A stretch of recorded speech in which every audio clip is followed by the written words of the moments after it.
Ils m'avaient invité à un dîner de famille et, à la même table, ils m'ont annoncé que je ne participais plus au voyage familial pour lequel j'avais payé près de 13 000 €. Nous avons donné ta place à la fiancée de tu frère. Tu dois comprendre. J'ai souri. Bien sûr, je comprends parfaitement. Seulement, ils avaient oublié un petit détail. Enfin, commençons par le début. J'étais à mon bureau, examinant les rapports de vente trimestriels, quand mon portable a vibré. Sur l'écran s'est affiché maman. J'ai failli ne pas répondre. Les jeudis étaient toujours un chaos chez Sport Prestige, l'entreprise d'articles de sport où je travaillais comme directrice régionale des ventes, entre clients exigeants, dossiers en attente et gens qui croient que tout est urgent pour hier. À cette heure-là, ma tête n'en pouvait plus. Mais quelque chose m'a poussé à décrocher. « Qu'est-ce qu'il y a, maman ?»« Esmé, quel plaisir de t'avoir. Dis-moi, es-tu libre ce samedi après-midi? Ton père et moi voulons que tu viennes dîner vers 18 h. Mais, pourquoi? Oh, elle a raccroché avant que je ne puisse en demander davantage. Je suis resté à regarder mon téléphone avec une sensation étrange.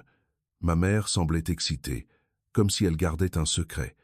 Et je n'aimais pas quand ma famille devenait mystérieuse. C'était presque toujours parce qu'une demande se préparait. J'ai pensé que cela concernait le voyage en Italie. Dans 2 semaines, nous partions pour Rome et Florence pour des vacances de 10 jours que j'organisais depuis des mois. Le projet venait de moi. Je m'étais tué au travail ces 3 dernières années, des semaines interminables, des objectifs impitoyables et des clients qui vous parlent comme s'ils vous faisaient une faveur. J'avais enfin assez de jours de congé et d'argent de côté pour offrir quelque chose de beau à ma famille. L'Italie avait toujours été mon rêve. La cuisine, l'histoire, les musées. J'avais passé des nuits blanches à chercher des hôtels, à vérifier les itinéraires, à acheter les billets, soignant chaque détail pour que tout soit parfait. Mes parents, Benoît et Solange, étaient déjà retraités. Mon père a travaillé des années dans le bâtiment jusqu'à ce que son dos lui demande des comptes. Ma mère était assistante administrative dans un cabinet, puis elle a été licenciée lors d'une restructuration. Depuis, ils vivaient avec de petits moyens, et je le savais. C'est pour cela que j'ai décidé de tout payer. Vol, hôtel, repas, transfert, tout. Cela m'a coûté près de 13 000 €. C'était beaucoup, oui, mais je me disais que cela en valait la peine pour les voir heureux, sans souci, sans cette expression de comment allons-nous faire. Mon jeune frère, Gatien, venait aussi. Il avait 26 ans et se cherchait encore. Il travaillait à mi-temps dans un supermarché et vivait dans un petit appartement à Boulogne, un de ces endroits où l'on entend tout et où rien n'est jamais vraiment aux normes. Je couvrais aussi sa part du voyage parce qu'il ne pouvait pas se payer une telle chose. De plus, je l'aidais pour son loyer et l'assurance de sa voiture depuis 2 ans, pas parce que j'avais trop d'argent, mais parce que cela me faisait mal de le voir couler. Gatien n'était pas mauvais, il se laissait juste porter comme si la vie allait s'arranger d'elle-même. Et depuis environ 8 mois, il était avec Léocadie. J'avais vu Léocadie quelquefois lors de barbecues ou d'anniversaires rapides. Elle était aimable quand elle le voulait. Mais elle avait cette façon de parler comme si le monde entier lui devait quelque chose. Elle travaillait dans un salon de manucure et ramenait toujours le sujet sur les choses raffinées, les lieux chics, sur ce qu'une femme mérite. Gatien était fasciné par elle. Il nous montrait des photos sur son téléphone, répétait à quel point il était chanceux, et son visage s'illuminait chaque fois qu'elle lui envoyait un message. Le samedi, je suis arrivé chez mes parents à Boulogne-Billancourt vers 17h30. Ma mère a ouvert avec un sourire immense, trop grand. Ce genre de sourire qui n'est pas de la joie, mais de la nervosité. « Ma chérie, quel plaisir que tu sois là, entre vite. » Mon père était dans son fauteuil habituel, la télévision éteinte, comme s'il attendait un moment précis, et dans la salle à manger, il y avait déjà Gatien et Léocadie. Ils se regardaient puis me regardaient comme s'ils partageaient une blague privée dont je ne faisais pas partie. Nous nous sommes assis. La table était dressée avec la vaisselle des grandes occasions. Cela aussi a allumé une alarme en moi. Ma mère ne sortait pas cette vaisselle même pour Noël. Nous avons mangé, discuté de choses et d'autres, de mon travail, de la vie, du trafic impossible sur le périphérique, mais l'ambiance était tendue comme quand on attend qu'un pétard explose. Quand nous avons terminé le plat principal, ma mère s'est raclé la gorge. « Esmé, ma fille, ton père et moi voulons te parler de quelque chose d'important. » Le sang a quitté mon visage. « Qu'est-ce qui se passe? Vous allez bien? Quelqu'un est malade? »« Non, non, rien de tout cela, » a dit mon père d'une voix un peu tremblante. « C'est à propos du voyage. » J'ai ressenti un soulagement littéralement, comme si on m'enlevait un poids de la poitrine. Ah bon, vous m'avez fait peur. Mon père a regardé ma mère a regardé sa serviette comme si la réponse s'y trouvait. C'est que Léocadie va venir avec nous. J'ai cligné des yeux sans comprendre le problème. Ah, c'est super, qu'elle achète son vol et on verra pour l'hôtel. Si elle ne peut pas être dans le même, elle peut se loger à côté par ses propres moyens. Gatien s'est redressé sur sa chaise. Sérieusement, il n'y a plus de place sur ce vol, a dit ma mère tout bas, et l'hôtel est déjà complet à ces dates. J'ai froncé les sourcils. Eh bien, qu'elle vole un autre jour, et elle peut loger ailleurs.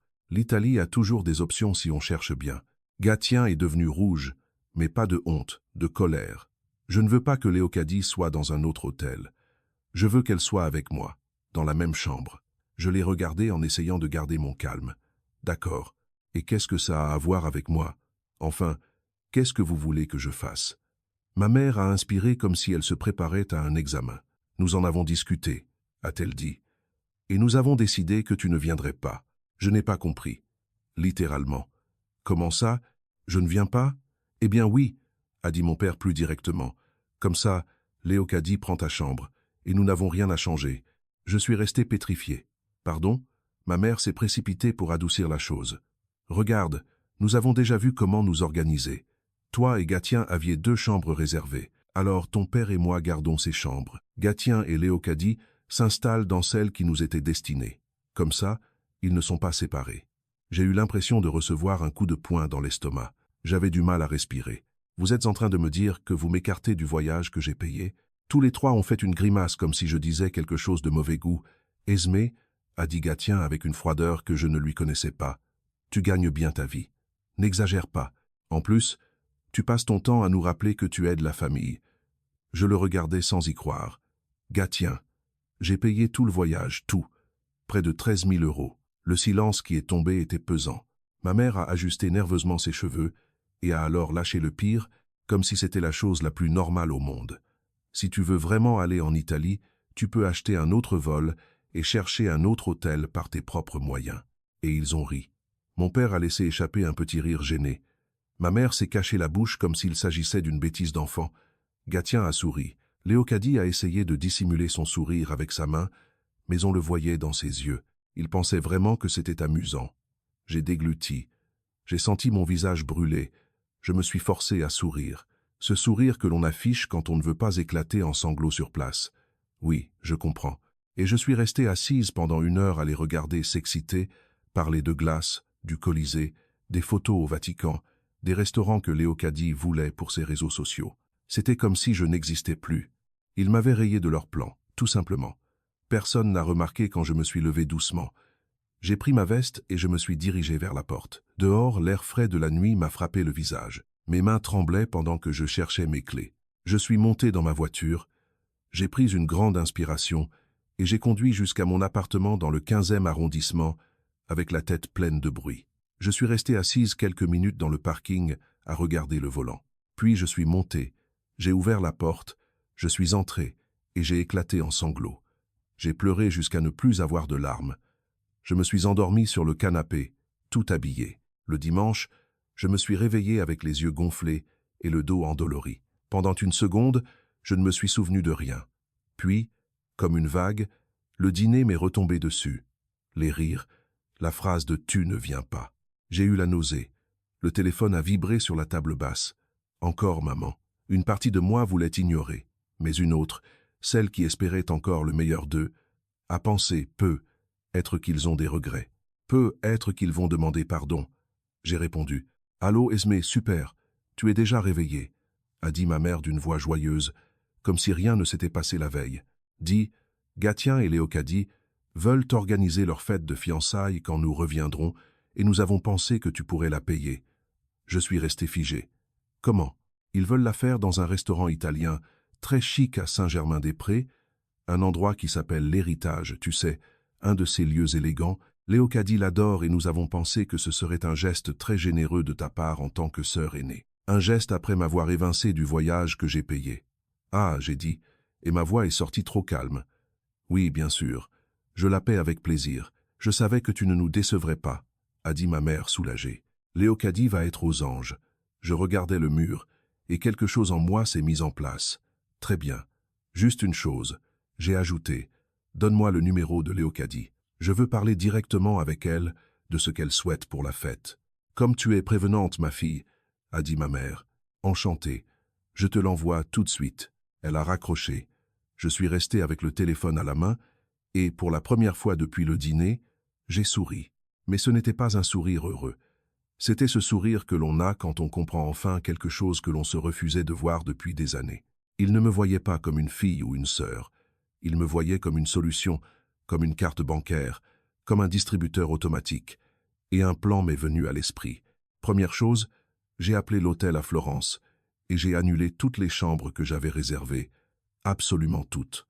La pénalité a été de plusieurs centaines d'euros. Ma voix n'a pas tremblé.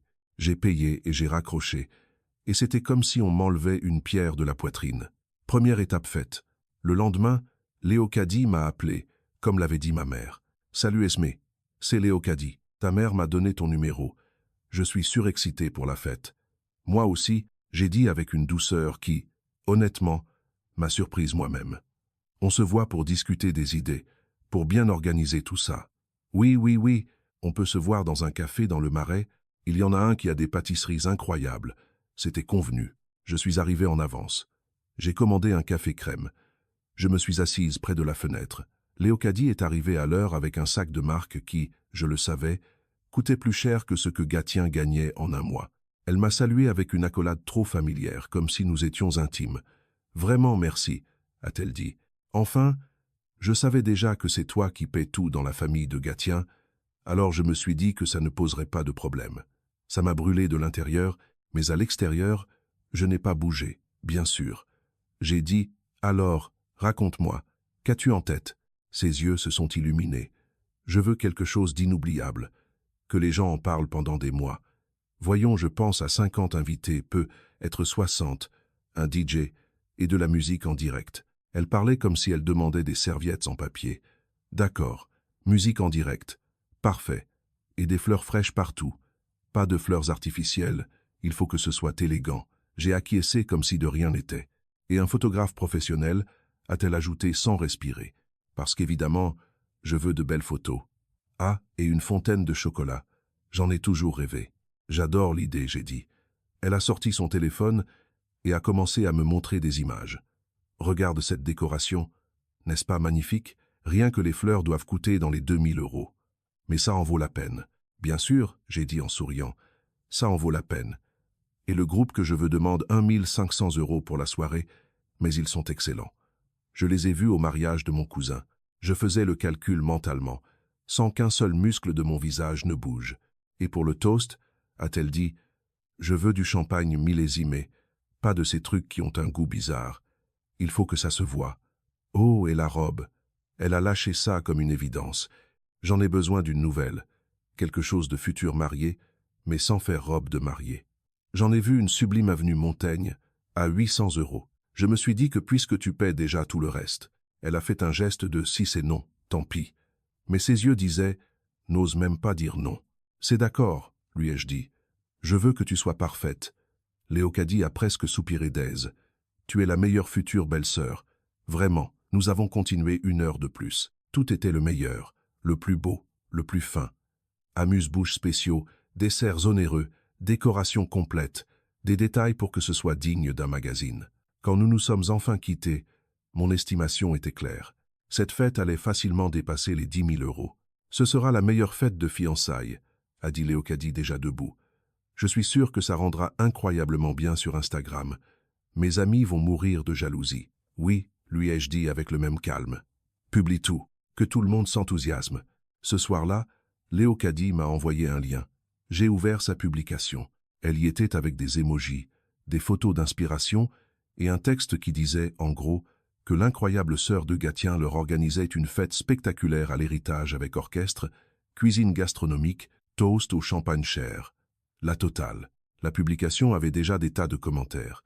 Félicitations, cœur, gens disant quelle chance, quel niveau.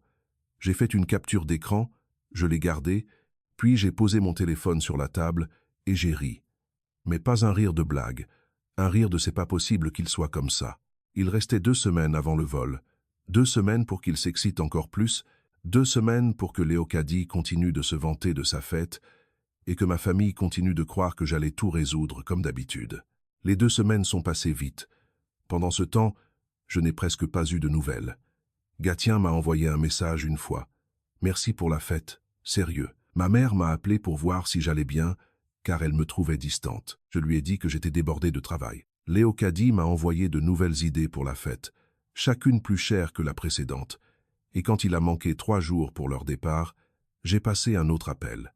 Comme j'avais acheté les vols avec ma carte et que j'avais le code de réservation, j'ai pu gérer l'annulation des billets de retour sans toucher à l'aller. On m'a facturé des frais, bien sûr, mais cela ne m'a pas fait mal. Désormais, s'ils voulaient revenir, ils devaient payer de nouveaux billets avec leur propre argent. La nuit précédant leur départ, je n'ai presque pas dormi. Une partie de moi se sentait coupable. C'étaient mes parents, c'était mon frère. J'avais de bons souvenirs avec eux. Anniversaire, effort, moment de famille. Mais j'ai alors repensé à leur rire lors du dîner, à la façon dont ils m'avaient regardé, comme si j'étais exagéré de ne pas me laisser faire, et la culpabilité s'est dissipée comme une lumière qu'on éteint. Leur vol partait à 6 heures du matin. Cela impliquait de partir pour l'aéroport Roissy-Charles de Gaulle vers 4 heures. Je m'étais proposé pour les emmener. Une partie de moi l'a fait parce que c'est ma nature, et une autre partie parce que je voulais voir le début de tout. Le réveil a sonné à 3h30. Je me suis habillé, j'ai pris les clés, et je suis sorti. Quand je suis arrivé chez mes parents, les 4 étaient déjà dehors avec leurs valises. Ils avaient l'air excités et fatigués par la courte nuit. « Esmé, tu es un ange », a dit ma mère en m'embrassant. « Je n'arrive pas à croire que tu te sois levé à cette heure juste pour nous emmener, tout pour la famille, » ai-je dit en ouvrant le coffre. Sur la route, ils n'ont pas arrêté de parler. Mon père disait qu'il voulait voir le Colisée de ses propres yeux. Ma mère parlait des musées et de bien manger. Gatien rêvait de dîners romantiques. Léocadie répétait sans cesse les photos, les histoires, les tenues. Nous sommes arrivés à l'aéroport et je les ai aidés à décharger les valises. La zone des départs était bondée, même à cette heure-là. Des gens traînant des valises, des yeux ensommeillés, des annonces dans les haut-parleurs. À cette heure, la ville était encore à moitié vide, mais l'aéroport était déjà bien éveillé. « Sûr que tu ne veux pas entrer avec nous ?» a demandé ma mère. « Nous pourrions prendre un café en attendant. » « Non, je dois y aller. » J'ai menti. J'ai une réunion tôt. C'était un mensonge. J'allais rentrer dormir un peu et ensuite faire ma vie sans m'occuper de personne. Ma mère m'a serré fort dans ses bras. « Tu es une fille tellement responsable, Esmé. On peut toujours compter sur toi. » J'ai eu envie de tout lui dire sur le moment. Mais non, j'ai juste souri. Passé un voyage incroyable. J'ai dit « Vraiment, profitez bien. » Je les ai embrassés un par un. Léocadie a été la dernière. « Merci encore pour la fête », a-t-elle dit. « Je promets que ce sera spectaculaire. Tu es la meilleure future belle-sœur. » Je les ai regardés marcher vers les contrôles en tirant leurs valises. Gatien avait son bras sur les épaules de Léocadie. Mes parents allaient main dans la main comme des amoureux. Ils avaient l'air heureux. Dans quelques heures, tout allait changer. Je suis rentré à mon appartement. J'ai essayé de dormir, mais je n'ai pas pu. Ma tête repassait les scènes comme un film. Je m'imaginais l'arrivée à Florence.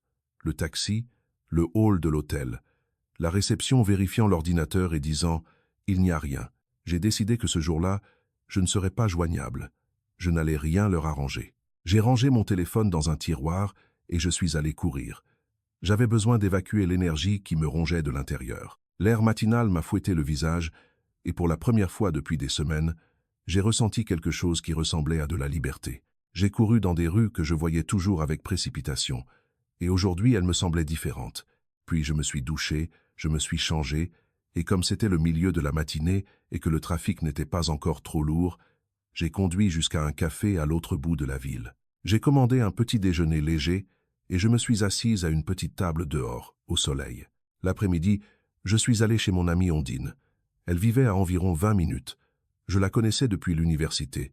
Je ne lui ai pas raconté tout le drame avec luxe de détails. Je lui ai juste dit que mon voyage en Italie était tombé à l'eau et que j'avais la tête en vrac. « C'est rageant », a dit Ondine en s'asseyant avec moi. « Mais écoute, si tu ne voyages plus, viens avec nous ce week-end. Marco et moi, on partait camper en forêt de Fontainebleau. Tu as besoin de respirer. Je ne vais pas vous déranger? Tu plaisantes? Ça va être super. On marche, on fait un feu, on grille des guimauves. Ça va te déconnecter un peu. Ça me semblait parfait. D'accord, j'ai dit. Je viens. On part vendredi tôt et on revient lundi. Prends des vêtements confortables et des chaussures de marche. Cet après-midi-là, nous avons parlé de choses normales, de potins du travail, de séries, de la nouvelle relation d'Ondine. Ça m'a fait du bien d'être une personne, pas un portefeuille sur pattes. 2 jours après leur vol, en fin d'après-midi, j'ai sorti le téléphone du tiroir et je l'ai allumé. Il a commencé à vibrer comme un fou. Notifications, appels manqués, messages, audios. C'était eux. J'ai lu les messages d'abord. Esme, rappelle-moi dès que tu peux. Urgent. Quelque chose ne va pas avec l'hôtel. Esme, s'il te plaît, réponds. Il y a un problème. Ils disent qu'il n'y a pas de réservation. Nous avons besoin d'aide. Esme, s'il te plaît. L'hôtel dit que nous n'avons pas de chambre. Qu'est-ce qui se passe? Il y avait des dizaines d'appels manqués. Je n'ai pas écouté les audios. Je n'en avais pas besoin. Je m'imaginais parfaitement les tons. Reproches, panique, exigence. Juste au moment où j'allais reposer le téléphone, il a sonné à nouveau. Maman. J'ai laissé sonner quelques secondes. J'ai répondu. Allô. Esme, grâce à Dieu. Où étais-tu? Cela fait des heures qu'on te cherche, a dit ma mère presque en pleurs. J'étais absente. Qu'est-ce qu'il y a? L'hôtel. Ils disent qu'il n'y a pas d'enregistrement. Nous n'avons nulle part où dormir. J'ai respiré sans hâte. Ah oui, c'est que j'ai annulé. Silence. Et puis j'ai entendu des voix derrière.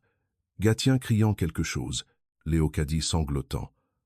Comment ça, tu as annulé? A demandé ma mère d'une voix qui n'était plus douce. J'ai annulé les chambres et j'ai aussi annulé les vols de retour. Gatien s'est emparé du téléphone, furieux. Qu'est-ce qui te prend? Comment as-tu pu faire ça? Tu es une ingrate. Tu nous as laissés en plan. Je me suis appuyé contre le mur. Tranquillement. C'était facile, Gatien. J'ai appelé et j'ai annulé. Tout comme vous m'avez annulé pour le voyage que j'ai payé. Ma mère a essayé de reprendre le contrôle. Esme, nous sommes ta famille. Nous n'avons pas d'argent pour payer des hôtels ici, ni pour acheter d'autres billets de retour. Tu dois nous aider. Non, j'ai dit. Je ne dois pas, mais non. J'ai répété plus fermement. Vous avez clairement montré que vous ne me voyez que comme une solution. Eh bien, la solution est terminée. Je ne suis plus votre distributeur automatique. J'ai raccroché et j'ai bloqué. J'ai bloqué ma mère, mon père, Gatien et Léocadie. Je les ai bloqués partout. Le silence qui s'est installé après était une pure paix. Les jours suivants, j'ai commencé à recevoir des messages par d'autres membres de la famille. Une cousine m'a écrit, un oncle m'a envoyé un long message, tous avec la même idée, que je répare ce qui s'était passé. Je n'ai pas répondu. Une semaine plus tard, ma tante Clotilde m'a appelé, la sœur de mon père. Elle avait toujours été la personne sensée de la famille. Esme, ma petite, qu'est-ce qui se passe? Tes parents m'ont appelé. Ils m'ont dit que tu les avais abandonnés en Italie et qu'ils ne comprenaient pas pourquoi. Je lui ai tout raconté. Depuis le dîner, les rires, la demande de fête, jusqu'à Léocadie parlant comme si j'étais son obligé. Ma tante Clotilde a écouté sans m'interrompre. Quand j'ai eu fini, elle a poussé un long soupir. Écoute, ce que tu as fait est dur, mais je ne vais pas te dire qu'ils ne l'ont pas cherché. Tes parents se reposent sur toi depuis des années et ton frère s'est habitué à ce que tu le sauves. Tu penses que j'ai dépassé les bornes? Je pense que tu t'es enfin défendu. Il était temps. 2 jours plus tard, en milieu d'après-midi, on a sonné à ma porte. J'ai regardé par l'œilleton et les 4 étaient là dans mon couloir. Ma mère, mon père, Gatien et Léocadie semblaient épuisés, cernés, comme des gens qui reviennent d'un combat contre le monde entier. Je savais que cette conversation devait avoir lieu, alors j'ai ouvert. « Nous devons parler », a dit ma mère en entrant sans attendre la permission. Les autres l'ont suivi. L'air est devenu pesant. Ils avaient le visage tendu, la mâchoire serrée. « Tu as tout gâché », a dit ma mère en élevant la voix à peine la porte fermée. « Nous avons dû payer des hôtels avec nos cartes. Nous avons dû emprunter de l'argent pour acheter des billets de retour. Tout le voyage a été un désastre à cause de toi. » Mon père a parlé avec une colère contenue qui m'a fait mal, mais ne m'a pas brisé. Nous avons passé des jours à nous battre avec les hôtels, les compagnies aériennes, à chercher où dormir. Au lieu de profiter, c'était un enfer. Gatien a fait un pas en avant et m'a pointé du doigt, tremblant de rage. Et après ça, ne rêve même pas que nous t'invitions à la fête de fiançailles. Tu n'es pas la bienvenue. Un rire m'est échappé, pas parce que c'était drôle, mais parce que c'était absurde. Gatien, j'ai dit, je n'ai jamais eu l'intention de payer cette fête. Jamais. Léocadie est devenue livide. Comment ça? Tu as dit oui. Tu me l'as promis. Je t'ai menti. J'ai dit sans hausser le ton. Tout comme vous m'avez menti, à propos du voyage familial. Vous m'avez invité à dîner juste pour m'annoncer que vous alliez m'écarter d'une chose que j'ai payée. Léocadie a ouvert la bouche, désespéré. Mais je l'ai déjà dit à tout le monde. Je l'ai posté. J'ai invité 50 personnes. Je leur ai parlé de l'orchestre, du lieu. Qu'est-ce que je vais faire? J'ai haussé les épaules. Eh bien, maintenant, c'est à toi de régler ça. Ma mère s'est approchée avec cette expression de « s'il te plaît, pense à nous ». Esmé, tu ne peux pas être sérieuse. Nous sommes la famille, tu dois aider. Je l'ai regardé, calme. Je ne dois rien faire. Je suis fatigué. Fatigué d'être celle qui paie, celle qui répare, celle qui résout tout. Je suis fatigué que l'on traite ma vie comme si elle n'avait pas d'importance, alors que mon argent en a une. Ils sont restés immobiles, comme s'ils ne me reconnaissaient pas. Mon père clignait des yeux. Gatien serrait les lèvres. Léocadie semblait au bord des larmes, et j'ai compris une chose. Ils étaient surpris. Ils avaient vraiment cru que je dirais toujours oui. Je me suis dirigé vers la porte et je l'ai ouverte. La discussion est terminée. Ils n'ont pas bougé. Ma mère a tenté de dire quelque chose. Je ne l'ai pas laissé faire. Je les ai guidés vers le couloir, sans violence mais fermement, pas après pas, jusqu'à ce que les 4 soient dehors. Quand vous serez prêts à demander pardon sincèrement, nous parlerons, ai-je dit. En attendant, ne me cherchez pas. J'ai fermé la porte, mis le verrou, je me suis appuyé contre le bois et j'ai entendu de l'autre côté des murmures et des reproches. Ils sont restés un moment à discuter jusqu'à ce qu'ils partent enfin. La semaine suivante, j'ai reçu un email de Gatien. Il disait qu'en raison de mon comportement et de ce que je leur avais fait en Italie, ils avaient décidé de couper temporairement les ponts avec moi, que je ne devais pas les chercher, et que quand je serais prête à arranger les choses et à m'excuser, ils me reconsidéraient peu, être. Je l'ai lu 2 fois, et je ne l'ai pas supprimé. Au lieu de me sentir triste, j'ai ressenti un soulagement étrange, comme quand on retire un sac à dos qu'on ne savait pas porter tous les jours. Ce week-end-là, je suis allé camper avec Ondine et Marco. Nous sommes allés vers les sommets du Jura. Nous avons marché sur les sentiers. J'ai respiré l'air froid de la montagne. Je me suis assise près d'un feu.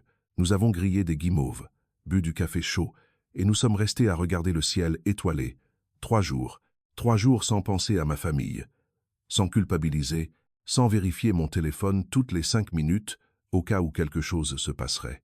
Quand je suis retourné travailler la semaine suivante, j'y suis allé avec une énergie que je ne me connaissais pas. Je me suis concentré, j'ai avancé sur mes projets, j'ai bouclé des dossiers que je traînais depuis longtemps. Quelques semaines plus tard, ma patronne m'a appelé dans son bureau. « Esmé, a-t-elle dit, j'ai remarqué ton travail. Tu as été très solide. Comment te sentirais-tu avec une promotion au poste de directrice régionale principale? Cela s'accompagne d'une augmentation de 30%. J'ai senti ma poitrine s'ouvrir comme si ma vie avançait enfin, sans entrave. Je me sentirais très bien, j'ai dit, et j'ai souri. Cette fois pour de vrai. Parfait, nous rendrons cela officiel bientôt. Quelques mois plus tard, ma tante Clotilde m'a reparlé. Je te raconte un truc, a-t-elle dit. Gatien et Léocadie ont fait leur fête de fiançailles le week-end dernier. Ah bon? Et comment ça s'est passé?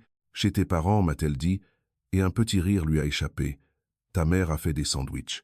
Elle a acheté un gros gâteau au supermarché. C'était quelque chose de très simple. Léocadie avait l'air déçu, honnêtement. Je n'ai rien dit. J'ai juste ressenti une petite satisfaction, silencieuse, comme quand le monde remet enfin les choses à leur place. Et autre chose, a ajouté ma tante. Tes parents ont dit que tu n'étais pas venu à cause d'un comportement inapproprié. Les gens étaient confus. Personne n'a compris. Peu importe. C'était il y a 6 mois. Je vais bien. Je vais mieux que depuis des années. Avec ma promotion, je gagne plus qu'avant. Et pour la première fois, mon argent va dans des choses que je veux, pas pour éteindre les incendies des autres. Je suis parti en voyage avec des amis 2 fois. Je me suis acheté une voiture correcte et j'ai emménagé dans un appartement plus beau. Mes parents et mon frère croient toujours que je suis la méchante de l'histoire, que j'ai exagéré, que comment ai-je pu.